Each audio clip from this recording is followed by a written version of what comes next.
अस्सलाम वालेकुम प्यारे बच्चों।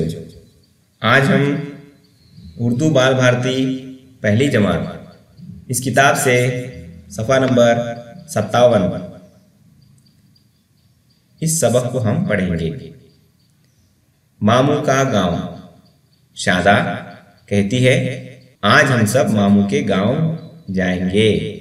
अफशा कहती है, हाँ शादा, मैं भी चलूंगी। शादा कहती है, सुना है वहां मेला लगा है।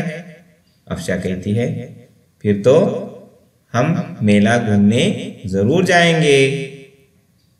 शादा कहती है, हाँ हमें बड़ा मजा आएगा। अफशा कहती है, रात में मामू के घर के आंगन में बैठेंगे। शादा कहती है, हाँ हाँ, नानी से कहानियां भी सुनेंगे। अफशा कहती है, फिर हंसी खुशी घर लौट आएंगे।